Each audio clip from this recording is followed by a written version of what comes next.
Hello everyone. जैसे drama start होता है तो हम फीमेल शहन राव को देखते हैं। शहन राव एक प्रोफेशनल चोर है और वह रश वाली जगहों पर जाती और लोगों को नोट करती रहती। जैसे उसे चांस मिलता तो वो चोरी करके भाग जाती। और बचपन ही से उसके अंकल ने उसे ट्रेंड किया हुआ था, तो वो बहुत एक्सपर्ट हो चुकी थी।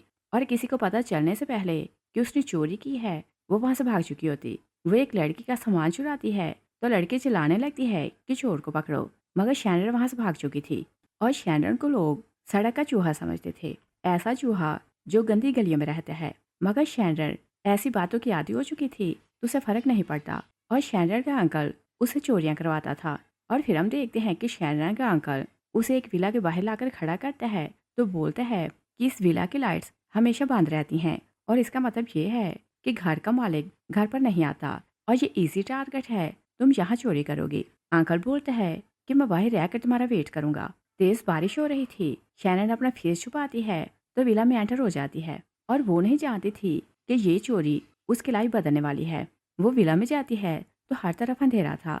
वो टॉर्च चलाती है तो सामान ढूंढने लगती है और उसे बहुत एक्सपेंसिव ज्वेलरी नजर आती है। वो अपने बैग में से भर लेती है और फिर जैसे वो वहां से जाने लगती है तो उसे बेल फ्लावर्स की स्मेल आती है। और बेल फ्लावर्स की स्मेल उसकी वीकनेस थी। वो फ्रेगरेंस की तरफ खींची जाती है और फ्रेगरेंस वॉशरूम से आ रही थी तो वहीं चली जाती है। और वॉशरूम बहुत अच्छे से सेट था और उसने ऐसा वॉशरूम पहली बार देखा था। वो सोचती है कि घर पर कोई नहीं तो जल्दी की क्या ज़रूरत है। वो बाथटब में बैठ जाती है। तभी घर की मालकिन शाओ आती है तो बोलती है कि हस्बैंड क्या तुम वापस आ गए। शैनन नाइफ उठाती है तो अलर्ट होकर बैठ जाती है और वो नहीं जानती थी कि शाओ आंधी है। शाओ बोलती है कि हस्बैंड तुम थक चुके होगे तो जाकर रेस्ट करो। तभी शैनन फील करती है कि लड़की तो ब्लाइंड है और मन में सोचती है कि इसी कारण विला की लाइट्स ऑफ होती हैं। और शाओ यही समझती है कि उसका हस्बैंड बाथटब में बैठा है तो वो उसे बोलती है कि मैं तुम्हारी हेल्प करती हूँ। और जैसे ही फिर वो शैनन के कंधे दबाने लगती है तो शैनन सोचती है कि लड़की डेंजरस नहीं है, मगर मुझे यहाँ से जल्दी निकलना होगा। और इससे पहले कि वो वहाँ से निकल पाती शाओ का हस्बैंड घर आ जाता है। शाओ बाहर से पाँव की आवाज़ सुनती है तो शैनन को बोलती है कि तुम मेरे हस्बैंड नहीं हो और बताओ तुम कौन हो। शैनन उसे बोलती है कि अगर आवाज़ की तो मैं तुम्हारी जान ले लूंगी। शाओ से बोलती है कि मेरा एक काम करो, मैं यहाँ से सेफली निकलने में तुम्हारी हेल्प करूंगी। शैनन से पूछती है कि बताओ तुम क्या चाहती हो। तो शाओ से बोलती है कि पहले तुम कपड़े पहन लो तो फिर सीढ़ियों से नीचे आओ। और दूसरी तरफ भी देखते हैं कि शाओ का हस्बैंड काओ एक लड़की चिंगची के साथ घर आता है और दोनों का अफेयर था। काओ अपनी गर्लफ्रेंड को बोलता है कि मेरी वाइफ ऊपर है तो वह नीचे नहीं आने वाली, इसलिए फिक्र करने की जरूरत नहीं। शैनन चेंज करके आती है तो शाओ से बोलती है कि देखो नीचे क्या हो रहा है। शाओ ब्लाइंड थी मगर बाकी सेंसेस उसकी बहुत तेज काम करती थी। और शैनन हैरान होकर नीचे का सीन देखने लगती है तो शाओ से बोलती है कि जो लड़की मेरे हस्बैंड के साथ है क्या वो यंग और सुंदर है। और वो उस लड़के की फीचर्स बताने लगती है तो शैनन हैरान होकर बोलती है कि तुम ब्लाइंड हो तो तुम्हें ये सब कैसे पता। शाओ से बोलती है कि चाहे मैं देख नहीं सकती मेरा दिल सब कुछ फील करता है। और बताओ दोनों क्या कर रहे हैं। और शैनन उसे बताना तो नहीं चाहती थी मगर उसे डिटेल्स बताने लगती है तो शाओ टूट जाती है। शैनन उसे बोलती है कि क्या और सुनना चाहती हैं। शाओ सैड होकर बोलती है कि मुझे नहीं पता था कि मेरा हस्बैंड मुझे चीट कर रहा है। शैनन उसे बोलती है कि अगर कुछ और काम नहीं तो मैं चलती हूँ। वो जाने लगती है तो शाओ से रोक देती है और बोलती है कि दोनों एक डील करते हैं, तुम मेरा एक काम करो तो मैं तुम्हें पैसे दूंगी। शैनन उससे पूछती है कि मुझे क्या काम करना है। शाओ से बोलती है कि आज से तुम्हें मेरी आंखें बनना है। वो रोने लगती है मगर शैनन उसके आंसुओं से पिघलती नहीं और बोलती है कि मैं तुम्हारी डील में इंटरेस्टेड नहीं। वो चली जाती है तो शाओ रोने लगती है। शैनन का अंकल बाहर खड़ा उसका वेट कर रहा था। वो उसे खाली हाथ देखते हैं तो बोलते हैं कि सामान कहाँ है। शैनन अपने अंकल को बोलती है कि मैं ऑलमोस्ट पकड़ी गई थी। अंकल उसे डांटने लगते हैं कि इतना अच्छा चांस था तो तुमने चांस गवा दिया। शैनन अपने अंकल पर गुस्सा करने लगती है तो बोलती है कि अगर आप मुझे इस गंदे काम में धकेलते ना तो मेरी लाइफ साफ होती। अंकल बोलते हैं कि क्या मुझसे फाइट करोगी और ये ना भूलो कि अगर सालों मैं तुम्हें ना पालता तो तुम अब तक मर चुकी होती या फिर खाना खरीदने के लिए खुद को सेल करती। शैनन अपने अंकल को बोलती है कि मुझे ये काम पसंद नहीं, मैं इस लाइफ से तंग आ चुकी हूँ, मैं सबसे निकलना चाहती हूँ। और फिर हम देखते हैं कि शैनन दोबारा शाओ के विला आती है तो देखती है कि वो कुछ लिख रही है। तभी उसका हस्बैंड आता है तो शैनन एक साइड पर छुप जाती है और छुपकर दोनों को देखने लगती है। काओ अपनी वाइफ को बोलते हैं कि मैंने तुम्हारी कॉफ़ी बनाई है और पूछते हैं कि नई बुक कहाँ तक पहुँची। शाओ रिलैक्स होकर बोलती है कि बुक ऑलमोस्ट कंप्लीट होने वाली है। हस्बैंड उसे बोलते हैं कि ओके, तुम रिलैक्स होकर काम करो। वो उसके कानों पर हेडफोन लगाता है तो चिंगची के साथ फ्लर्ट करने लगते हैं। शैनन सब कुछ देख रही थी तो वो शॉक रह जाती है। उसे काव पर बहुत गुस्सा आ रहा था।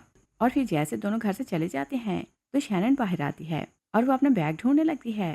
तभी शाओ उसके पीछे आकर खड़ी हो जाती है तो बोलती है कि क्या तुम इसे ढूंढ रही हो। शैनन हैरान हो जाती है कि वो कैसे जानती है कि शैनन उसके घर पर है। वो उसे पूछ लेती है। शाओ से बोलती है कि जो आंखों से ब्लाइंड होते हैं, गॉड उनकी बाकी सेंसेस बहुत तेज कर देता है ताकि वो सब कुछ फील कर सके। और बोलती है कि मैं सिर्फ दिखावे को हेडफोन्स पहनती हूँ मगर मैं सब आवाज़ें सुन रही होती हूँ। शैनन उसे बोलती है कि क्या तुम्हें पता था कि तुम्हारे हस्बैंड की गर्लफ्रेंड उसके साथ रुकी थी। शाओ बोलती है कि हाँ मुझे पता था। और फिर वो उसका बैग उसे देने लगती है। जैसे ही शैनन बैग पकड़ने लगती है तो शाओ से बोलती है कि तुम्हें ये डिफरेंस समझने की ज़रूरत है कि चोरी किए हुए पैसे और अर्न किए हुए पैसों में क्या डिफरेंस है। शैनन के हाथ कांपने लगते हैं तो वो बोलती है कि मुझे उन लोगों से नफरत है जो मुझे डराए धमकाएं। वो बैग लिए बिना जाने लगती है तो शाओ से बोलती है कि तुम यंग और स्मार्ट हो तो अपनी लाइफ वेस्ट क्यों कर रही हो। और बोलती है कि क्या सारी लाइफ ऐसे शर्मनाक काम करोगी। फ्लैश होकर देखते हैं कि शैनन की मॉम बहुत ज़्यादा बीमार थी। डॉक्टर बोलते हैं कि अगर इनका इलाज करवाना है तो पैसे लेकर आओ। शैनन बहुत ज़्यादा रोने लगती है तो उसका अंकल उसे बोलते हैं कि तुम्हें अपनी माँ के इलाज के लिए पैसे जमा करने होंगे। और अंकल उसे फोर्स करते हैं कि वो उसके साथ मिलकर चोरियाँ करे। और शैनन को अपनी माँ की जान बचाना थी तो अंकल की बात मान लेती है मगर उसकी माँ की डेथ हो जाती है। तो अंकल उसे डराने लगते हैं तो बोलते हैं कि तुम मेरे साथ मिलकर चोरियाँ करो और हमारे पास जितना भी पैसा था तुम्हारी माँ के इलाज में खर्च हो गया तो मुझे पैसा वापस चाहिए। और फिर हम प्रेजेंट में देखते हैं शैनन बोलती है कि ये प्रोफेशन मेरी अपनी चॉइस नहीं था। शाओ बहुत सेंसिटिव थी तो बोलती है कि मैं तुम्हारी पेन को फील कर सकती हूँ और अगर तुम चाहो तो मैं तुम्हारी फेट चेंज कर सकती हूँ। शैनन से पूछती है कि तुम मेरी फेट कैसे चेंज कर सकती हो। शाओ से बताती है कि वो एक फेमस राइटर है मगर वर्ल्ड की नज़र में राइटर उसका हस्बैंड काओ है। और बोलती है कि अब मुझे पता चला कि मेरा हस्बैंड मुझसे नहीं मेरी बुक से मोहब्बत करता है। और बताती है कि वो अब तक बहुत सी बुक्स लिख चुकी है और उसके हस्बैंड ने बहुत ज़्यादा पैसा अर्न किया है मगर अब वो अपना सब कुछ वापस लेना चाहती थी। वो उसे बताती है कि कंपनी में काओ की वाइफ को कोई नहीं जानता, तुम कंपनी उसकी वाइफ बनकर जाना तो जो डॉक्यूमेंट्स मुझे चाहिए वो लेकर आना। वो उसे डील करती है कि नेक्स्ट 6 मंथ के लिए तुम मेरी आइडेंटिटी लोगी और मेरे दुश्मनों को रास्ते से हटाने में मेरी हेल्प करोगी और मेरा सब कुछ मुझे वापस दिलाओगी। जैसे काम खत्म हो जाएगा तो मैं आधी प्रॉपर्टी तुम्हें दे दूंगी। शैनन घबराने लगती है तो बोलती है कि मैं आपकी जगह नहीं ले सकती, मैं एक चोर हूँ और मुझे ये सब नहीं आता। और शाओ क्योंकि फेमस राइटर थी तो लोगों के इमोशंस के साथ खेलना उसे आता था। वो बोलती है कि क्या तुम भूल चुकी हो कि तुम यहाँ क्यों रुकी थी। जब मैंने तुमसे हेल्प मांगी तो तुमने मुझ में खुद को देखा, इसी कारण तुम चाहती थी कि मेरी हेल्प करो। और फिर बोलती है कि हम दोनों एक दूसरे का साथ देती हैं तो एक दूसरे की फेट चेंज करेंगी। और फिर वो उसे समझाने लगती है कि इस वर्ल्ड में कोई भी ऐसी चीज़ नहीं जिसे हम चेंज ना कर सकें, इवन फेट भी चेंज की जा सकती है। शैनन उसकी बात मान जाती है। शाओ से बोलती है कि उसका हस्बैंड कुछ दिनों के लिए बिजनेस ट्रिप पर गया है तो तुम प्लान पर काम शुरू करो। और फिर वो उसे बोलती है कि पहले तुम्हें ट्रेनिंग लेना होगी ताकि किसी को पता न चले कि तुम देख सकती हो। वो उसकी आंखों पर पट्टी बांधती है तो बोलती है कि मेरे पास आओ और बताओ कौन सी चीज़ कहाँ है। शैनन बोलती है कि ये कमरा मैंने कई बार देखा है तो मुझे पता है कि पीछे विंडो है, तुम्हारे पीछे डोर है और सामने क्या है। शाओ से बोलती है कि ओके तुम विंडो को टच करो। शैनन विंडो को टच करती है तो शाओ से बोलती है कि मेरे पास आओ। और जैसे वो लाइट बंद करती है तो शैनन डरने लगती है। तब शाओ की आवाज़ बंद हो जाती है तो शैनन बोलती है कि तुम कहाँ हो और वह अंधेरे में हाथ मारने लगती है तो उसे पास का टाइम याद आने लगता है जब उसकी मॉम की डेथ हुई थी तो वो स्टेचर के पीछे भागते गिर गई थी। वो गिरती है तो उसे ऐसे ही फील होता है कि उसकी माँ उसे छोड़कर जा रही है। और तब वो अपनी मॉम को आवाज़ें दे रही थी कि एक बार मेरा नाम बुलाएं। और अब वो शाओ को बोलती है कि प्लीज़ बोलो कि तुम कहाँ हो मगर शाओ कुछ नहीं बोलती। तभी शैनन शाओ को ढूंढते हुए उसके पास आ जाती है तो बहुत ज़्यादा रोने लगती है। शाओ से हाक करती है तो रिलैक्स करती है और बोलती है कि मैं तुम्हारे पास हूँ तो डरने की ज़रूरत नहीं। शैनन उसे बोलती है कि पहली बार मुझे रियलाइज़ हुआ कि तुम कैसा फील करती हो और उसे समझ आती है कि ब्लाइंड की लाइफ कैसी होती है। शाओ हंसने लगती है तो बोलती है कि मुझे तो इस लाइफ की आदत है मगर तुम्हारे लिए ये लाइफ मुश्किल होगी। और वो अपनी लाइफ की मुश्किलें याद करने लगती है कि जब वो अकेले बाहर जाती थी तो लोग उसे यूजलेस चीज़ समझते थे वो शैनन को बोलती है कि इस वर्ल्ड में तुम पहली पर्सन हो जिसने मुझे अंडरस्टैंड किया। शैनन उसकी पेन फील करती है तो बोलती है कि मैं हर तरह से तुम्हारी हेल्प करूंगी। और शैनन की क्योंकि श्याओ वाली लाइफ जीना थी तो श्याओ उसे ब्लाइंड्स की राइटिंग और पढ़ना लिखना सिखाने लगती है। शैनन क्योंकि इंटेलिजेंट थी तो जल्दी सब कुछ सीखते जा रही थी। श्याओ कोई डॉक्यूमेंट निकालती है तो वो शैनन को देती है और बोलती है कि चेक करो कि इनमें क्या डिफरेंस है। तो शैनन उसे बताती है कि दोनों कॉन्ट्रैक्ट एक जैसे हैं मगर एक के ऊपर ना ही स्टैंप है और ना ही साइन है। शाओ समझ जाती है कि उसके हस्बैंड ने जिस कॉन्ट्रैक्ट पर साइन करवाए थे वो उसने फेक बनवाया था। वो शाओ को बोलती है कि तुम्हें कंपनी जाना है तो वहाँ रियल कॉन्ट्रैक्ट ढूंढना है। नेक्स्ट डे शैनन शाओ बनकर कंपनी आती है तो रिसेप्शनिस्ट से बोलती है कि मुझे अपने हस्बैंड से मिलना है और वो अपना इंट्रो करवाती है कि वो काओ की वाइफ है। लड़की बोलती है कि सर तो ऑफिस नहीं, मैं उसे पूछती हूँ कि वो कब तक आएंगे। शैनन बोलती है कि मुझे पता है कि वो बिजनेस ट्रिप पर है और बोलती है कि मुझे उसके ऑफिस जाना है। लड़की काओ को कॉल करने लगती है तो शैनन बोलती है कि कंपनी मेरे हस्बैंड की है तो क्या उसके ऑफिस जाने के लिए मुझे परमिशन लेना होगी। लड़की उसे ऑफिस ले जाती है और जैसे लड़की बाहर जाती है तो शैनन कॉन्ट्रैक्ट की फाइल ढूंढने लगती है। उसे रियल कॉन्ट्रैक्ट मिल जाता है तो वो उसके पीछे ले लेती है और वो शाओ के लिए सॉरी फील करने लगती है क्योंकि काओ ने कॉपीराइट के सारे राइट्स अपने नाम ट्रांसफर किए हुए थे। तभी सर्वेंट कॉफ़ी लेकर आती है तो बोलती है कि मिस्टर काओ 10 मिनट में आने वाला है। शैनन घबराने लगती है मगर बोलती है कि मुझे पता है।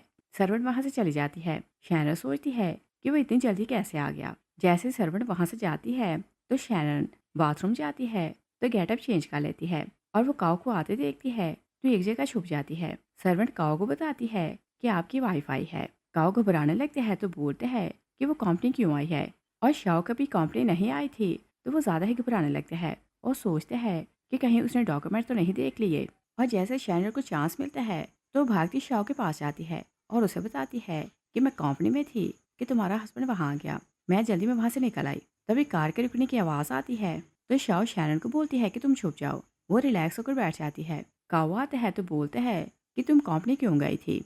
शाओ बोलती है कि तुम बिजनेस ट्रिप से जल्दी वापस कैसे आ गए। काओ बोलते हैं कि सब स्मूथ रहा तो मैं जल्दी फ्री हो गया और बोलते हैं कि तुम जल्दी कंपनी से वापस क्यों आ गई। शाओ बोलती है कि जो परफ्यूम चिंगची लगाती है वो हर जगह फैला हुआ था तो मुझे कुछ भी अच्छा नहीं लगा, मैं जल्दी वापस आ गई। और फिर बोलती है कि तुम्हारे पास से चिंगची के परफ्यूम की स्मेल आ रही है और पूछती है कि क्या तुम दोनों में कोई रिलेशन है। काओ झूठ बोलने लगते हैं कि मुझे ये परफ्यूम गिफ्ट मिला था तो मैंने लगा लिया, मुझे नहीं पता था कि चिंगची ऐसा परफ्यूम यूज़ करती है। और फिर वो मोहब्बत का ड्रामा करने लगते हैं तो बोलते हैं कि मैं जो भी कर रहा हूँ हम दोनों के लिए कर रहा हूँ और वार्न करते हैं कि फिर तुम्हें कंपनी जाने की ज़रूरत नहीं। वो वहाँ से चला जाता है। शैनन बाहर आती है तो कॉन्ट्रैक्ट की सारी डिटेल्स शाओ को बताती है। शाओ बोलती है कि इसका मतलब ये कि काओ ने मेरे सारे राइट्स चिंगची को ऑलरेडी दे दिए हैं और जो भी कंपनी की प्रॉफिट होती है दोनों इक्वल डिस्ट्रीब्यूट करते हैं। शैनन से बोलती है कि पहले हमें चिंगची को रास्ते से हटाना पड़ेगा। वो एक प्लान बनाती है कि वो नई आइडेंटिटी के साथ काओ के सामने जाएगी, उसे अपनी तरफ अट्रैक्ट करेगी तो चिंगची को उसे दूर कर देगी। शाओ डरने लगती है तो बोलती है कि काओ बहुत डेंजरस है, अगर वो तुम्हें इंटरेस्ट लेने लगा तो उसे भागना इजी नहीं होगा। शैनन से बोलती है कि वो केयरफुल रहेगी। शाओ से बोलती है कि अगर चिंगची काओ की लाइफ से निकल जाए तो मैं तुम्हारा रिवार्ड डबल कर दूंगी। शैनन से पूछती है कि काओ को कैसे लड़के पसंद हैं और वो उसे कहाँ मिल सकती है। शाओ से सारी डिटेल्स बताती है और काओ को एक बुक साइन करने के लिए लाइब्रेरी जाना था तो वो वहीं खड़ा था। शैनन उसकी पसंद के हिसाब से ड्रेस पहनती है तो वो लाइब्रेरी आती है और वो जानबूझकर काओ के पास से गुजरती जा रही थी तो काओ से इम्प्रेस होने लगता है और शैनन फिर से काओ के पास से गुजरने लगती है तो हैरान होकर बोलती है कि मुझे नहीं पता था कि मैं कभी आपसे फेस टू फेस मिलूंगी और बताती है कि आप मेरे फेवरेट राइटर हैं। वो उसे फ्लावर्स देती है तो बोलती है कि क्या मुझे ऑटोग्राफ मिल सकता है। काओ से बहुत इम्प्रेस होने लगता है तो उसे ऑटोग्राफ दे देते हैं और शैनन उसके हर काम पर नजर रखी थी। काओ जैसे एक रेस्टोरेंट जाता है तो शैनन वहाँ वेट्रेस बनकर जाती है और वो जानबूझकर काओ के सामने वाली टेबल पर सर्विस दे रही थी ताकि काओ से नोट करे। तभी शैनन प्रिटेंड करती है कि उसने काओ को अभी नोट किया है। वो उसके पास आती है तो बोलती है कि मैंने आपको अभी भी देखा और चिंची नोट कर लेती है कि काओ इस लड़की में इंटरेस्ट ले रहा है। वो बहुत जेलस होने लगती है। शैनन ग्लास में पानी डालने लगती है तो जानबूझकर वो चिंची की ड्रेस पर पानी गिरा देती है। चिंची गुस्सा करने लगती है तो बोलती है कि क्या पता है कि ड्रेस कितनी एक्सपेंसिव है। शैनन बोलती है कि मैं कॉम्पनसेशन दे दूंगी। चिंगची बोलती है कि ड्रेस बहुत महंगी है, तुम कॉम्पनसेशन कैसे दोगी? काओ बोलते हैं कि ड्रेस इतनी महंगी नहीं, तुम जाके इसे ट्राई कर लो। और चिंगची को लगता है कि वो उस लड़की की साइड ले रहा है, तो जेलस होकर चली जाती है। शैनन बोलती है कि मैं कॉम्पनसेशन दे दूंगी, और वे एक टिश्यू पर अपना फ़ोन नंबर लिखती है तो काओ को दे देती है। शाओ वापस आती है तो टिश्यू छीन लेती है, वो उसे फाड़ कर पानी में गिराती है तो बोलती है कि तुम उस लड़की के बारे में ना सोचना। और जो फ्लावर्स शैनन ने काओ को दिए थे, काओ वो फ्लावर घर लेकर जाते हैं तो अपनी वाइफ को बोलते हैं कि ये मैं तुम्हारे लिए लाया हूँ। उधर शैनन काओ की कार में जाकर बैठती है तो एक डिवाइस लगाती है जिससे उसकी आवाज़ रिकॉर्ड हो सके, और फिर वो एक ड्रेस जानबूझकर सीट के पास छोड़ती है ताकि चिंची को मिसअंडरस्टैंडिंग हो। दूसरी तरफ देखते हैं कि काओ अपनी वाइफ को अफेक्शन दिखाने लगते हैं तो शाओ को याद आता है कि काओ का चिंची के साथ अफेयर है। वो उसे जोर से हिट करती है और बोलती है कि मैं शांति से लिखना चाहती हूँ तो मुझे डिस्टर्ब ना करो। काओ वहाँ से चला जाता है। नेक्स्ट डे काओ चिंची के साथ जा रहा था तो वो बहुत कोल्ड हो रहा था। चिंची उसे बुलाने की कोशिश करती है मगर वो उसे बात नहीं करता। तभी चिंची कार में ड्रेस देखती है तो बोलती है कि ये ड्रेस किसकी है? काओ बोलता है कि तुम्हारी होगी। चिंची बोलती है कि ये मेरा स्टाइल नहीं है और मुझे पता है कि तुम मुझे चीट कर रहे हो। काओ गुस्से में आते हैं तो बोलते हैं कि कार से निकल जाओ। और शैनन जल्दी पर तेल डालना चाहती थी। वो शाओ को चिंची की पिक्चर्स ला के दिखाती है और उसे बताती है कि वो कंपनी की एक कॉम्पिटिटर से मिल रही है। तो शाओ बोलती है कि देखते हैं कि दोनों कुत्ते एक दूसरे को कैसे काटते हैं। शैनन सारी पिक्चर्स एक एनवेलप में डालती है तो काओ की कार के बाहर रखती है। काओ जैसे ही पैकेट खोलता है तो पिक्चर्स देखकर शॉक हो जाता है क्योंकि वो सोच भी नहीं सकता था कि चिंची उसे चीट कर सकती है। काओ से फायर कर देते हैं और शैनन को ये न्यूज़ मिलती है तो भागते शाओ से मिलने आती है। वो शाओ को हक करती है तो बोलती है कि तुम्हारे रास्ते का एक कांटा निकल गया है क्योंकि काओ ने चिंची को फायर कर दिया। शाओ उसका थैंक्स करती है तो शैनन बोलती है कि मुझे तुम्हारा थैंक्स नहीं चाहिए, मैं सिर्फ ये चाहती हूँ कि जब तुम नई बुक लिखो तो वहाँ मेरा रोल एक हीरोइन का आना चाहिए। शाओ मन में सोचती है कि मैं हमेशा से ऐसी बुक्स लिखती हूँ जहाँ एक काइंड पर्सन आती है तो मेरी हेल्प करती है, मगर मुझे नहीं पता था कि रियल में मेरी लाइफ में एक काइंड पर्सन आ चुकी है। और शैनन चाहती थी कि शाओ बहुत ज़्यादा खुश हो। वो उसे समंदर के किनारे लाती है तो बोलती है कि तुम यहाँ खड़े होकर एंजॉय करो। शाओ बहुत सैड होने लगती है तो उसे बताती है कि जब मैंने पहली बुक लिखी तो मैं बहुत ज़्यादा खुश थी क्योंकि मुझे लगता था कि मैं लाइफ में कुछ कर सकती हूँ। और जैसे ही मैं पब्लिशर से मिलने गई तो पब्लिशर मुझे लेकर हेटफुल बातें कर रही थी क्योंकि उसे लगता था कि एक अंधी लड़की बुक नहीं लिख सकती। और बोलती है कि मैं बहुत सैड हो गई तो बुक के राइट अपने हस्बैंड काओ को दे दिए, मगर अब मैं अपने राइट वापस लेना चाहती हूँ। शैनन बोलती है कि तुम सब कुछ वापस पालोगी। वो उसके साथ डांस करने लगती है। तभी एक कपल आता है तो लड़की बोलती है कि क्या अंदर लोग भी डांस करते हैं? शाओ सैड होती है तो रुक जाती है। शैनन उन्हें डांटने लगती है तो बोलती है कि क्या ब्लाइंड के राइट नहीं होते, क्या वो कुछ कर नहीं सकता? वो उनका मुंह बंद करवाती है तो शाओ को बोलती है कि किसी से डरने की जरूरत नहीं और चलो फिर से डांस करते हैं, मगर शाओ बोलती है कि हमारा मन नहीं।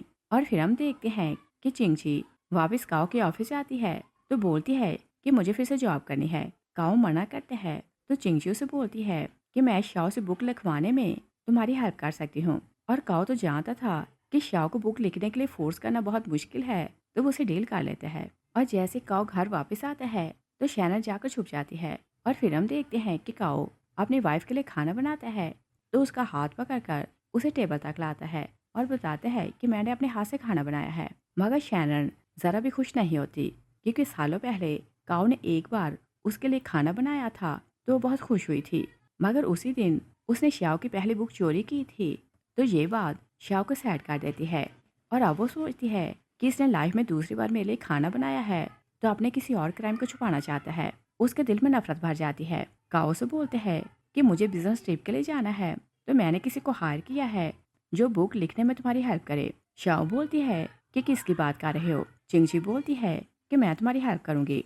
शाओ जैसे उसकी आवाज़ सुनती है तो गुस्से में आती है और बोलती है कि तुम्हें तो जॉब से निकाल दिया गया था। चिंची बोलती है कि मिसअंडरस्टैंडिंग थी तो मैं जॉब पर वापस आ गई हूँ। काओ से बोलते हैं कि कंपनी को नई बुक की ज़रूरत है तो तुम जल्दी लिख नहीं पा रहे और चिंची तुम्हारी हेल्प करेगी, तुम्हारी केयर करेगी तो तुम जल्दी बुक कंप्लीट कर लोगी। शाओ बोलती है कि मुझे किसी की हेल्प की ज़रूरत नहीं। काओ बोलते हैं कि क्या तुम चाहती हो कि कंपनी डूब जाए? शाओ से बोलती है कि अगर तुमने मुझे फोर्स किया कि चिंची मेरे साथ रहे तो मैं तुमसे डिवोर्स ले लूँगी। दोनों उसकी बात सुनकर चुप हो जाते हैं।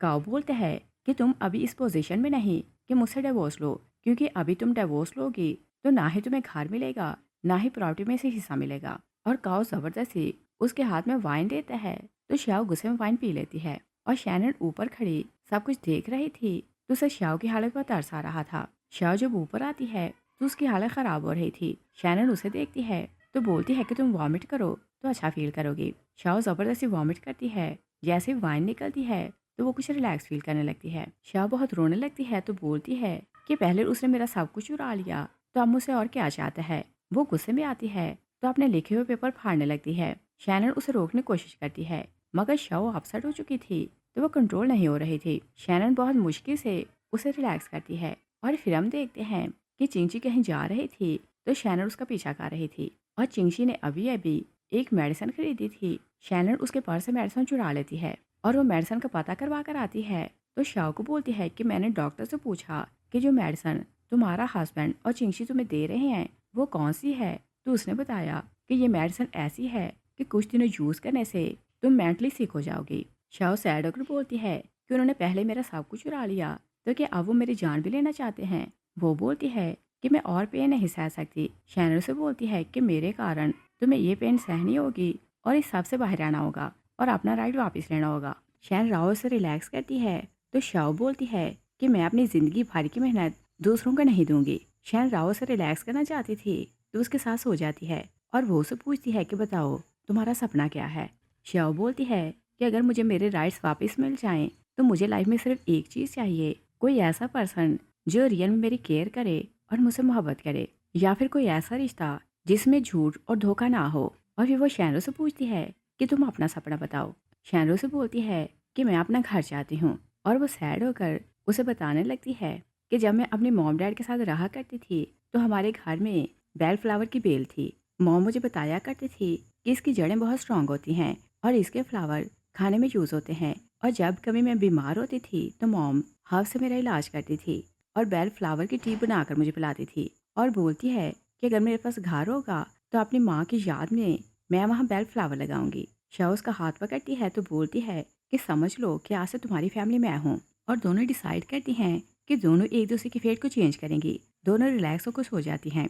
नेक्स्ट सीन में देखते हैं कि चिंची नई साजिश करती है तो वो सीक्रेटली एक पब्लिशर से मिलने जाती है। वो उसे बताती है कि उसके पास एक राइटर है जिसकी स्टोरीज इतनी स्ट्रांग होती हैं कि वो बिलियंस कमा सकता है, मगर नॉवल मिलने के बाद वो उसे 30% प्रॉफिट देगा। पब्लिशर मान जाता है और चिंची नहीं जानती थी कि शैनरो उसका पीछा कर रही है। शैनरो सारे एविडेंस लाकर श्याओ को देती है तो श्याओ बोलती है कि मेरे पास सारे एविडेंस आ जाएं तो मैं उन दोनों से रिवेंज लूंगी। और शैनरो को बहुत गुस्सा था क्योंकि चिंची ने आज फिर मेडिसिन खरीदी थी जो वो श्याओ को देने वाली थी। वो श्याओ को बोलती है कि जो खेल वो हमसे खेलना चाहते हैं दुश्मन को अपने ही खेल में फंसा देते हैं। और चिंची जैसे घर आती है तो वो श्याओ की केयर करने लगती है। वो श्याओ को पानी देती है तो उसमें मेडिसिन मिला देती है।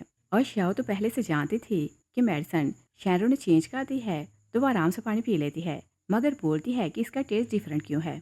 तो चिंची उसे बोलती है कि शायद तुम्हारे मुंह का टेस्ट डिफरेंट हो रहा है। प्लान के हिसाब से श्याओ बोलती है कि क्या तुमने घर में कुछ आवाज़ें सुनी हैं। चिंची पूछती है कि कैसी आवाज़ें। तभी भी किसी आत्मा को देखती है तो डरने लगती है और वो नहीं चाहती थी कि वहाँ शैनरो है जो वाइट ड्रेस में घूम रही है और उसे डरा रही है। शाओ से बोलती है कि शोर मत करो और बताती है कि ये आत्मा रात को यहाँ आती रहती है और मैं तो यूज टू हो चुकी हूँ तो मुझे इनसे डर नहीं लगता। और बोलती है कि वैसे भी ये आत्मा किसी को हर्ट नहीं करती तो तुम्हें डरने की जरूरत नहीं।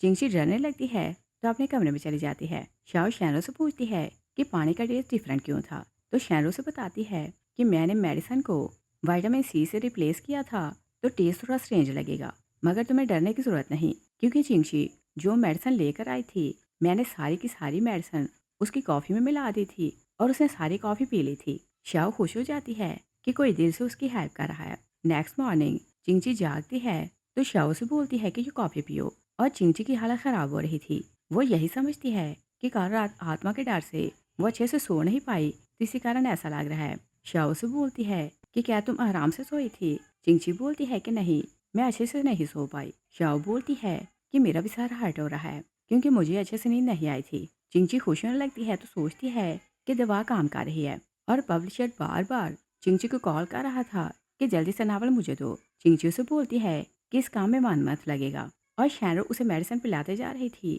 तो चिंची दिन रात सो रही थी और श्याओ अपने प्लान को आगे बढ़ाती है। काओ अब्रॉड था, वो उसे कॉल करती है तो बोलती है कि मैं दिन रात लिखती रहती हूँ तो मेरा सर दुख रहा है। और फिर वो उसे बोलती है कि चिंची किसी पब्लिशर से मिली है तो मेरी नई आने वाली बुक सेल करना चाहती है। वो उसे एविडेंस सेंड करती है तो काओ बहुत गुस्से में आता है।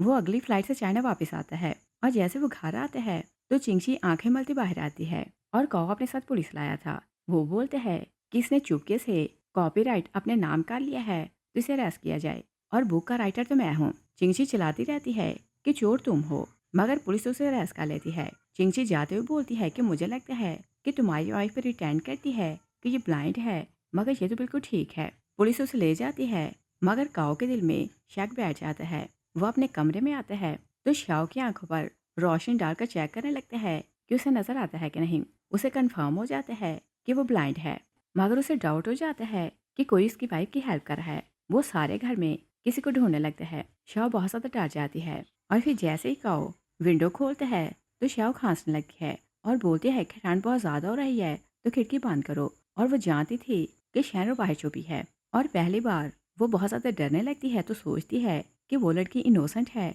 तो मुझे उसे इस सब में इन्वॉल्व नहीं करना चाहिए। नेक्स्ट डे शैरो शाओ को बोलती है कि मैं किसी तरह काओ को अप्रोच करूंगी तो उससे कॉन्ट्रैक्ट ले लूंगी तो मैं तुम्हारा सब कुछ वापस मिल जाएगा। मगर शाओ से बोलती है कि हम लोग कॉन्ट्रैक्ट खत्म कर रहे हैं। शैरो शॉक हो जाती है तो बोलती है कि इस बात का क्या मतलब। शाओ से बोलती है कि तुम फ्री बर्ड हो तो आज़ादी का मजा लो, मैं तुम्हें कॉम्पनसेशन दे दूंगी, पैसे लो, कहीं सूटेबल जॉब करो और लाइफ को एंजॉय करो।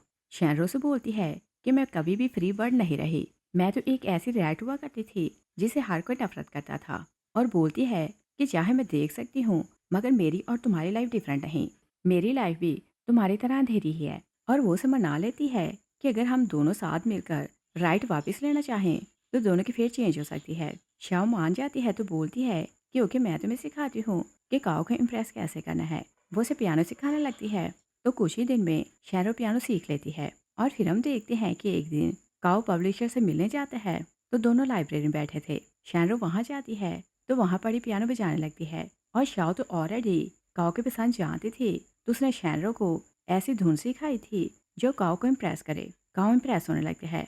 शैरो जाने लगती है तो काओ से बोलते हैं कि तुम्हारा नाम क्या है। शैरो से बोलती है कि मेरा नाम शामिंग है। काओ से बोलते हैं कि मुझे तुमसे बात करनी है। काओ से बोलते हैं कि जब हम पहली बार मिले तो तुम वेटर्स की जॉब कर रही थी और जब तुम पियानो प्ले कर सकती हो तो वो वाली जॉब क्यों कर रही थी। और शैरो वही कुछ बोलती जा रही थी जो उसे श्याओ ने सिखाया था। शैरो बोलती है कि मेरा भाई ब्लाइंड है तो मुझे ही उसकी केयर करना पड़ती है और बोलती है कि उसी के कारण मैंने ब्लाइंड वाली राइटिंग सीखी थी और मैं उसके लिए पैसे जमा करना चाहती हूँ क्योंकि उसे पियानो पसंद है तो मैं इसके लिए पियानो खरीदना चाहती हूँ। और फिर वो उसे बोलती है कि मेरे पेरेंट्स बीमार हैं तो उनकी रिस्पॉन्सिबिलिटी भी मुझ पर है और घर के खर्चे पूरे करने के लिए मैं छोटे मोटे काम करती हूँ। और काऊ को यही लगने लगता है कि लड़की बेआसरा है तो वो उसे इजीली कंट्रोल कर सकता है। वो उसे पूछता है कि तुम्हारी हॉबी क्या है। शैलो से बोलती है कि मुझे बुक्स पढ़ना पसंद है और आप मेरे फेवरेट राइटर हैं और जब लाइफ में मुश्किल आती है मैं आपकी बुक्स पढ़ती हूँ तो मेरे दिल को सुकून मिलता है। काऊ मन में सोचते हैं कि ये लड़की चिंची से अच्छी है और मैं इसे इजीली कंट्रोल कर सकता हूँ। वो उसे जॉब की ऑफर करता है तो बोलता है कि तुम मेरे लिए नॉवल लिखो तो मैं तुम्हें अच्छी सैलरी दूंगा। शैरो बोलती है कि मुझे लिखना नहीं आता तो काओ से बोलता है कि स्टोरी का स्केच और इंस्पिरेशन मैं तुम्हें दूंगा, तुम्हें सिर्फ स्क्रिप्ट लिखना है। और वो नहीं जानता था कि शैरो सब कुछ रिकॉर्ड कर रही है। और काओ उसे स्केच देते हैं तो बोलते हैं तुम एक पेज लिख कर लाना। और शैरो को क्योंकि लिखना नहीं आता था तो उसके लिए शाओ लिखती है और वो जानबूझकर स्टाइल वैसा ही रखती है जैसा उसका खुद का था। और शैरो स्टोरी लाकर काओ को दिखाती है तो काओ सोचते हैं कि ये तो मेरे बहुत काम की है और उसे लग रहा था कि शाओ की तरह उसे भी यूज़ करेगा। वो उसे कॉन्ट्रैक्ट साइन करता है। शैरो कॉन्ट्रैक्ट लेकर आती है तो शाओ को देती है और बोलती है कि मैंने एक लॉयर से बात कर ली है। लॉयर ने बोला है कि जैसे ही हमारे पास पूरे एविडेंस आ जाएं तो वो केस लड़ने में हमारी हेल्प करेगा।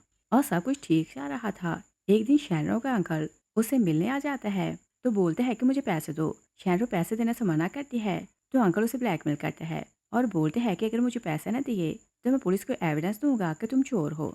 शैरो उसे बैंक कार्ड दे देती है और बोलती है कि मॉम के कारण मैं लास्ट बार आपकी हेल्प कर रही हूँ मगर इसके बाद मैं आपकी हेल्प नहीं करूँगी। अंकल वहाँ से जा रहा था कि काओ से देख लेता है। वो उसकी पिक्चर लेता है और कुछ गुंडों को पैसे देकर पिक्चर दिखाता है तो बोलता है कि क्या आप जानते हो कि ये आदमी कौन है?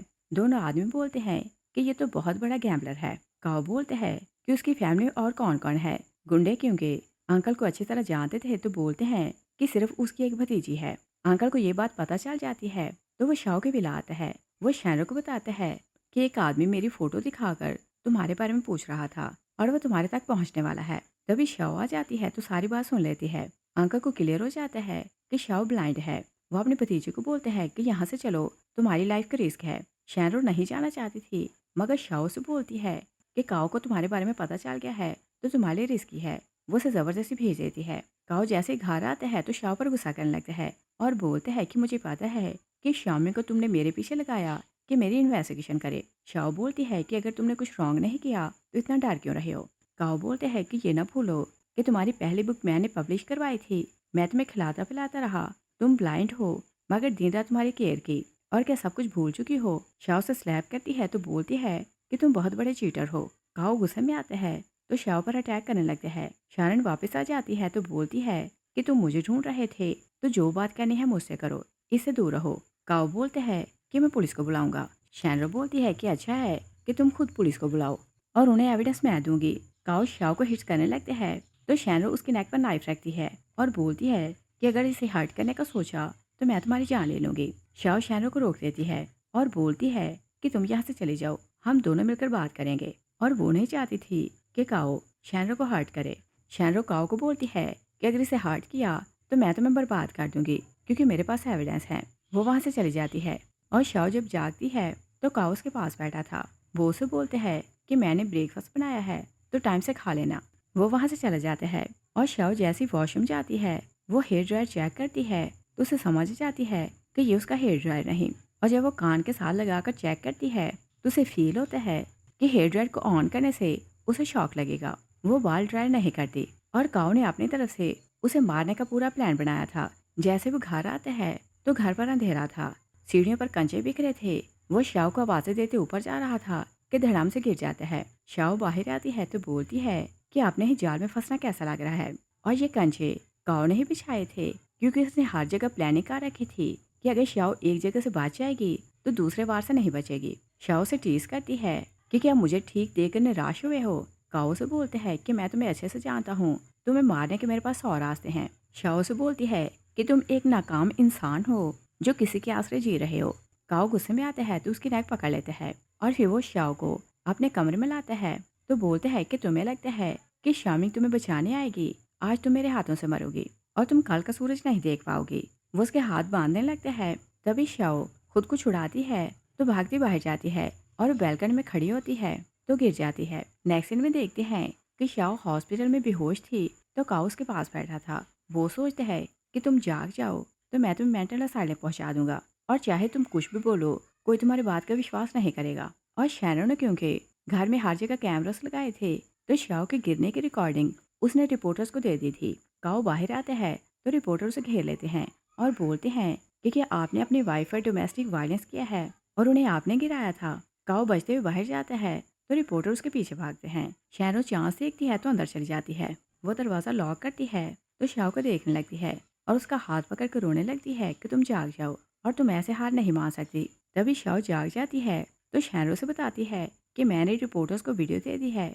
तो वो काओ से क्वेश्चनिंग कर रहे हैं कि क्या वो अपनी वाइफ को मारना चाहता है और इस बार वो इस स्कैंडल से बच नहीं पाएगा। और फिर वो उससे पूछती है कि तुम बैल्कनी से कैसे गिरी थी। शाओ से बताती है कि मैं खुद नहीं गिरी थी बल्कि काओ ने मुझे पुश किया था। शैनरो बोलती है कि मैं उसे बदला लेकर रहूंगी। और फिर हम देखते हैं कि शैनरो जा रही थी कि काओ से रोक देता है और बोलते हैं कि मुझे पता है कि तुम चोर हो और सब कुछ पैसों के लिए करती हो, मैं तुम्हें डबल पेमेंट करूंगा तो तुम मेरा साथ दो। शैनरो से बोलती है कि तुम कॉपीराइट का कॉन्ट्रैक्ट शाओ को वापस करो और पब्लिक में अपॉलोजाइज करो कि तुमने शाओ का काम चुराया है, मुझे इससे ज़्यादा कुछ नहीं चाहिए। दोनों फाइट करने लगते हैं। शैनरो से हिट करती है तो उसकी आंखों पर चिली स्प्रे करती है। शैनरो बाहर जाती है तो किसी रिपोर्टर को कॉल करती है कि मैंने तुम्हारी ईमेल पर एक स्टोरी सेंड की है तो उसे पब्लिश करना।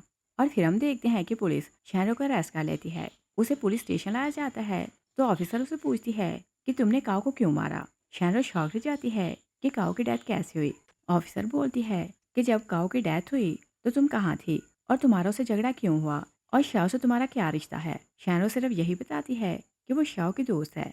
ऑफिसर बोलती है कि क्या तुम्हें पता है कि काओ अपनी वाइफ को टॉर्चर करता था। तो शैनो बोलती है कि जिस दिन काओ ने अपनी वाइफ को बिल्डिंग से नीचे गिराया था उसे हॉस्पिटल वो लेकर गई थी। ऑफिसर बोलती है कि तुम्हारे रिकॉर्ड से पता चला है कि तुम प्रोफेशनल चोर थी और तुम्हारी मुलाकात शाओ से कैसे हुई क्योंकि वो तो सालों से घर में बंद थी। शैनो सिर्फ यही बोलती है कि काओ मरने के लायक था मगर मैंने उसे नहीं मारा। और ऑफिसर यही समझती है कि शैनो शाओ को जैसे चलाना चाहती थी तो उसने काओ को मार दिया है। वो बोलती है कि काओ ने जो भी किया था उसका फैसला कोर्ट को करना था मगर तुम्हें कानून को हाथ में नहीं लेना चाहिए था। ऑफिसर जैंग शाओ से मिलने हॉस्पिटल आती है तो पूछती है कि क्या तुम शैनरो की आइडेंटिटी के बारे में जानती थी और हमें ये बात भी पता चली है कि शैनरो जानबूझकर काओ को अप्रोच कर रही थी। शाओ बोलती है कि क्या आपने मेरी बुक पढ़ी है। वो बोलती है कि मैंने अपनी बुक में लिखा है कि छिपकली और उल्लू मिलकर एक काले रीछ को मार देते हैं और समझ लें कि हम दोनों ने वही किया। और जैसे वो बाहर आती है तो रिपोर्टर से घेर लेते हैं और बोलते हैं कि क्या आपने अपने हस्बैंड को खुद मारा है और क्या छलांग आपने खुद लगाई थी और अपने हस्बैंड को इस सब के लिए ब्लेम किया कि सबको यही लगे कि वो आपको टॉर्चर करता है। शाओ उनकी बातें सुनती है तो उसे ज़रा भी बुरा नहीं लगता क्योंकि बचपन से वो ऐसे वर्ड सुनने की आदी थी। और ऑफिसर जैसे देखती है कि रिपोर्टर उसे हर्ट करने वाले हैं तो वो शाओ को प्रोटेक्ट कर लेती है। तो उसे एक जर्नलिस्ट का नंबर देती है और बोलती है कि वो मेरा फ्रेंड है और मैं जानती हूँ कि तुम विक्टिम हो। मेरा फ्रेंड तुम्हारी हेल्प करेगा कि सच दुनिया को बताओ। और जैसे ही जर्नलिस्ट शाओ की स्टोरी छापता है तो सबको पता चल जाता है कि राइटर शाओ है और काओ उसकी राइटिंग चुराता था और उसकी आइडेंटिटी छीन ली थी और वो उसे टॉर्चर करता था और मेंटली अनस्टेबल करने के लिए उसे मेडिसिन देता था। और फोरेंसिक रिपोर्ट आती है तो प्रूव हो जाता है कि काओ की मौत सिर्फ एक एक्सीडेंट था। घर पर एक हेयर ड्रायर था जो खराब था। काओ को उससे इलेक्ट्रिक शॉक लगा। जैसे वो नीचे गिरा तो बाथटब से टकराया। उसका सर हिट हुआ तो उसकी डेथ हो गई। और रिपोर्ट से क्लियर हो जाता है कि शैनरो ने काओ की जान नहीं ली थी। उसका नाम इस केस से क्लियर हो जाता है मगर छोटे मोटे चोरी के केस उस पर अभी भी थे तो इसके लिए पनिश मिलती है। शाओ से मिलने आती है तो शैनरो से बोलती है कि तुम अपनी नई लाइफ स्टार्ट करना और कभी हार ना मानना और तुमने मुश्किल से फ्रीडम हासिल की है तो इसे वेस्ट मत करना। शाओ से बोलती है कि मैं तुम्हारे बाहर आने का वेट करूंगी और मैं अपनी नई बुक उसी टाइम पब्लिश करूंगी जब तुम बाहर आओगे और मेरी बुक की पहले रीडर तुम होगी। पुलिस शैनरो को ले जाती है। ऑफिसर शाओ को बोलती है कि काओ की मौत ऐसे हुई थी जैसे पूरा प्लान किया हो और काओ ने जो जाल अपनी वाइफ के लिए बिछाया था वो उसमें खुद फंस जाता है। और शैनो जब उसकी आंखों पर चिली का स्प्रे करती है तो वो भागते घर जाता है। वो टैप ऑन करता है तो मुंह पर पानी के छींटे मारने लगता है और उसे आंखों से कुछ भी नजर नहीं आ रहा था तो वो नहीं जानता था कि सामने कौन सी चीज है। और जैसे ही वो हेयर ड्रायर पकड़ता है तो बटन ऑन करता है उसे इलेक्ट्रिक शॉक लगता है तो वो गिर जाता है और पीछे बाथटब था उसका सर बाथटब से हिट होता है तो उसकी डेथ हो जाती है। शाओ बोलती है कि जो जाल उसने मेरे लिए बिछाया था वो उसमें खुद फंस गया। ऑफिसर उसे सॉरी करती है कि मैंने आपको गलत समझा। नेक्स्ट सीन में देखते हैं कि शाओ अपनी आंखों की सर्जरी के लिए जाती है तो डॉक्टर उसे बोलते हैं कि आपके ठीक होने के चांस 50% है। मगर शाओ बोलती है कि मैं सर्जरी ज़रूर करवाऊंगी और अब उसमें पहले जैसा खौफ नहीं था। उसकी सर्जरी होती है तो आज उसकी पट्टी खुल रही थी। वह अपनी कहानी की स्टोरी को याद करने लगती है और उसने बुक में लिखा था कि आउल हमेशा खुद को एक वीक वर्ड समझता है क्योंकि उसे लगता है कि वो कभी ऊंचा नहीं उड़ सकता। इसी कारण काला रेंज उसे पिंजरे में बांध कर रखता था। एक दिन छोटी सी छिपकली उसके पिंजरे में आती है और आउल को आज़ाद करने के लिए वो अपनी दुम कटवा देती है। और आउल पहली बार केज से बाहर आता है तो उसे समझ आती है कि काला रेंज उसे कैद करके क्यों रखता था क्योंकि आउल वीक नहीं था, वो बहुत ऊंचाई तक उड़ सकता था। उसी पल आउल को याद आता है कि वो रियल में कौन है और उस दिन से वो जंगल के कानून बदल देता है। और यही उसकी स्टोरी का मतलब था क्योंकि शाओ खुद वही आउल थी जिसे काओ ने सालों कैद किया था और शैनराओ वो छिपकली थी जो आउल को आज़ाद करने के लिए अपनी दुम कटवाती है। लास्ट सीन में देखते हैं कि शैनो जैसे जेल से बाहर आती है तो शाओ से लेने आती है। दोनों एक दूसरे से मिलकर खुश हो जाती हैं। इस सीन के साथ ही मूवी फिनिश हो जाती है। Thanks for watching.